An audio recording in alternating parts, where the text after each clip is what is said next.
Jessica, he needs help. Sorry. No, I found it. Most of you have heard me on this subject before. It's a schematic of how modern economies work. We have energy coming in from the left, from exhaustible and or renewable sources, and they get fed into a energy pool and then parceled out among the various productive activities, A1, A2, and A3. There could be any number of those, but in the interest of simplicity, I kept it to 3.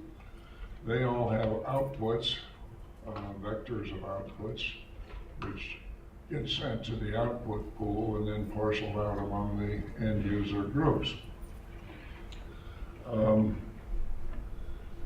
My preliminary results on that subject recently appeared in this obscure journal, and I call them preliminary because they shed no light whatever on what's going to happen after we exhaust the fossil fuels. And in order to attack that question, I had to add 2 new variables to the model. Up there in the upper left, X, the number of renewable energy farms. Renewable energy comes from wind farms, solar farms, possibly a few biofuel farms. Also U, the energy invested in building, maintaining, and replacing energy farms. And 1 new function, that thing R of X, which tells you how much energy you can generate with X energy farms.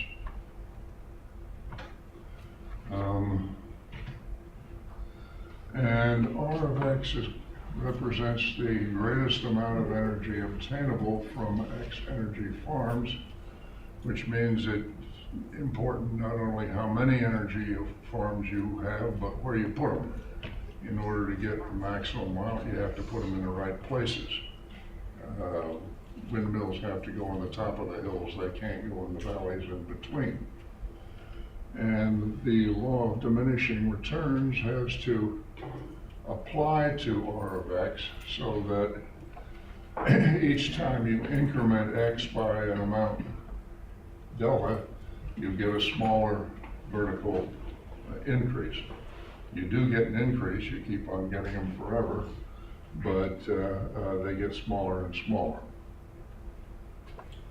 We talk about the laws of thermodynamics and what they have to do with economics, but by themselves they don't tell you very much. However, if you add in the law of diminishing returns, which is usually called the law of economics, then you can conclude some pretty telling results. And I should point out before I go on that my schematic, simple as it seems, can be made to include all the complexity Charlie shows here in this old model that he put together, because things like the forestry sector, the farm sector, the refining sector, manufacturing sector and all, can all be included as columns A1, A2, A3, and a Leontief input-output matrix. And Ben Leva told us yesterday how to go about that in an energy-driven economy in what I thought was the best talk I heard here. But anyway, that's not what I want to dwell on today. Give a name capital T to the time at which the last of the fossil fuels are exhausted. Can everybody hear me, by the way? Yeah. Good. And after that, the energy czar, who may or may not exist, should consider maximizing this integral quantity subject to a constraint on the rate of increase or decrease of the number X of T of energy farms, subject to the constraint that you can't invest any more than you're putting out, since fossil fuels have been exhausted. And the reason he might want to do that is because the first half of the integral represents the energy returned on the farming activity, and the second half of the integral represents the energy invested in it between time t, when you run out of fossil fuels, and what I've called omega is the end of time.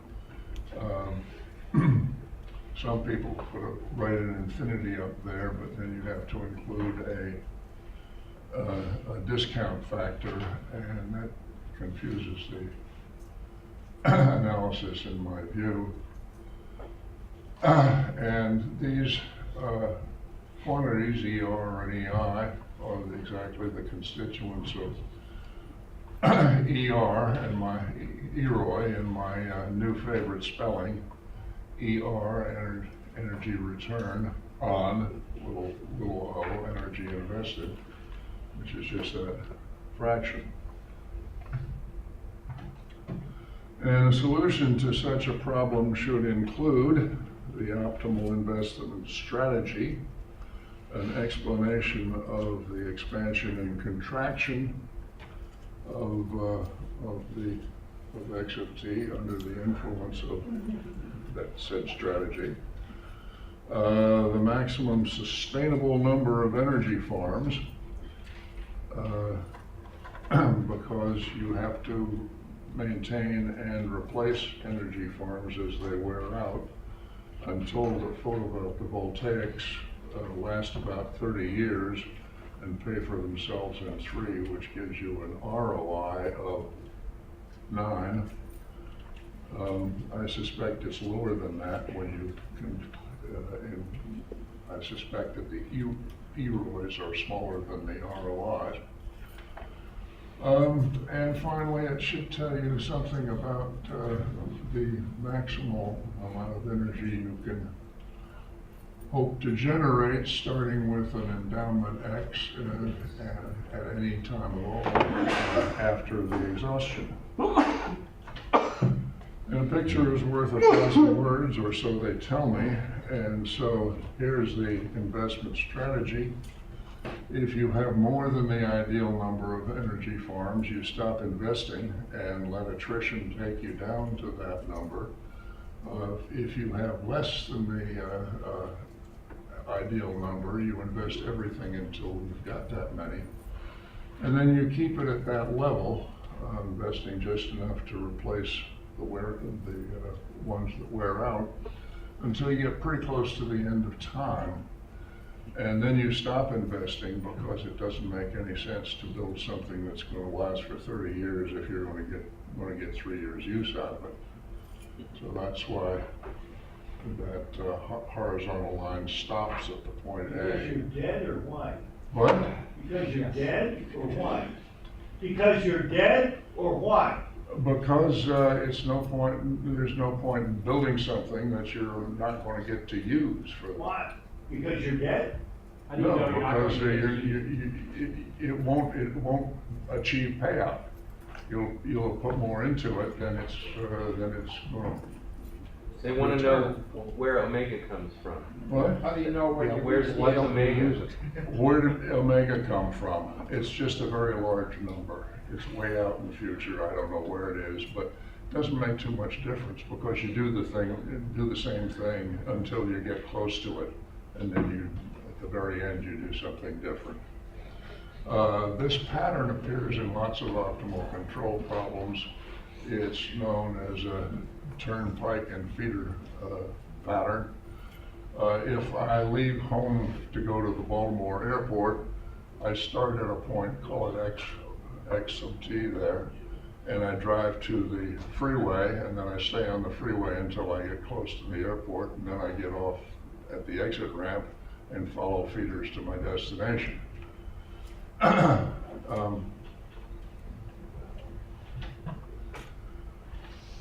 to discover the optimal sustainable strategy, you really don't have to do all that work, because you know that sustainability demands that x dot equals 0, the rate of change of x.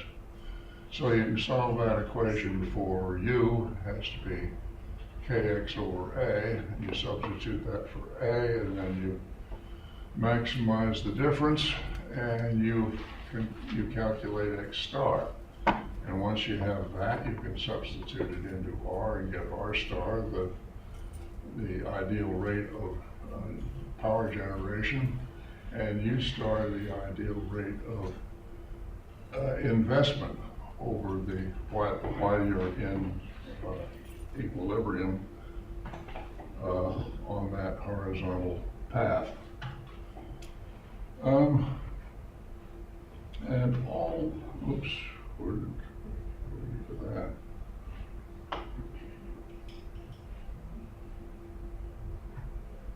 Lost something. All of this is particularly simple if R of X happens to be a power law. And the reason I mention that is because power laws describe a whole lot of things in nature. And in particular, if the exponent is between 0 and 1, they are consistent with the law of diminishing returns. And I should talk a little bit about power laws. For one thing, they become straight lines if you plot them on log paper. This one relates the body weight of weightlifters to the amount they can lift. And these are deep data from the 1956 Olympics in Melbourne. And 132-pound lifters can lift a little more than 123-pound lifters. 148-pound lifters are stronger still, and so on. And the interesting thing about this one is the slope is about 2/3, which can be predicted from first principles. The other thing I should say about power laws is they are not universal. They don't necessarily hold for all values of the independent and dependent variables, but they don't have to. There are no 8-pound weightlifters, and there are no 8-ton weightlifters. So you only have to, the law only has to hold for a fixed range of the variables, but that range can be very large. Metabolic rate of animals is the amount of the rate at which they consume energy while at rest. And you see that this law holds all the way from small birds and canaries and mice who weigh a tiny fraction of a kilogram, almost up to elephants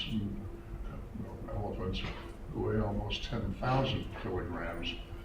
So that's quite a broad range of validity, and we can only hope for something like that in this case.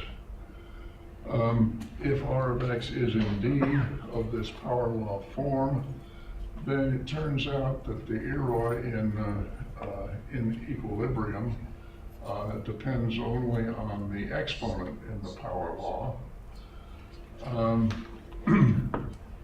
And also you get simple expressions for X star, R star, U star, etc.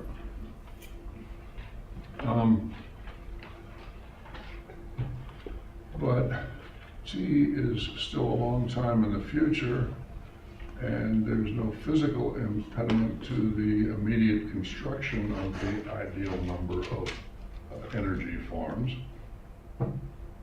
So the era of optimal renewable energy could start long before we exhaust the fossil fuels, and there's a good reason to do that.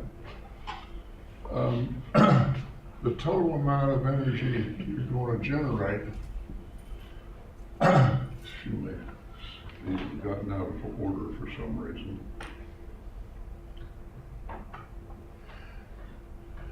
for some reason, the total amount of energy that you're going to generate between cap T and omega, whatever that is pretty much a rectangle. It has the X little triangle in the beginning. If you have more than the ideal number of energy farms when you run out of fossil fuels, and you get a little less at the end after you stop investing. But for most of the duration of the period, you're going to be generating and consuming energy at this rate, R star minus U star. So it's the total amount of energy developed is pretty much a rectangle with a couple of triangles added and subtracted. If you, for some reason, you start out with less than the ideal number, then you'll get another white triangle at in the upper left-hand corner instead of a colored one. Don't know why that's out of order there.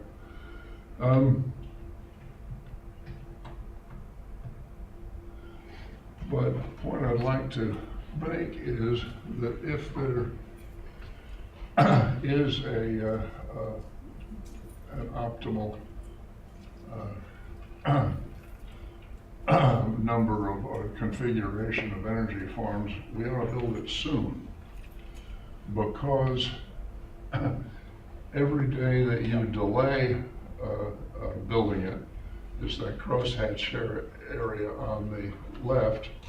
If you start at a later time than time zero, that's energy you never get. It's lost energy. You're never going to get that back.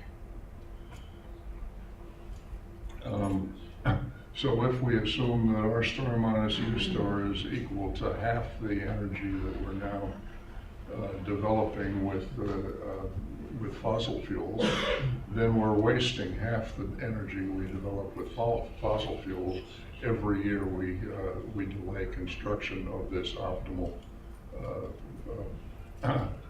exhaustible renewable fuels infrastructure. And that's quite a large amount. And once we've decided to build the energy, the ideal energy, renewable energy system, we will presumably still have some fossil fuels left before that, at that time, and so we'll have a decision to make. Each of those curved areas above the equilibrium block that was shaded in the previous picture has the same area underneath it, so it represents the same amount of fuel, fossil fuel to be burned after, before the exhaustion. And we can burn it fast and get that high one that comes down quickly, or we can have one of these low ones. We can space out the use of that energy, fossil fuel energy, for a very long time. And so that's the main decision to be made here, is what to do with the fossil fuel that's left after we run out, after we've built the optimal renewable infrastructure. So my conclusion is that a whole lot seems to depend on this function R of X, and if it does turn out to be a power law, and if we are able to estimate the parameters C and gamma with any sort of accuracy, then we'll know roughly what X star, R star, and U star are, and we would be able to make a plausible estimate of how much energy we're going to have to live on after the fossil fuels are gone.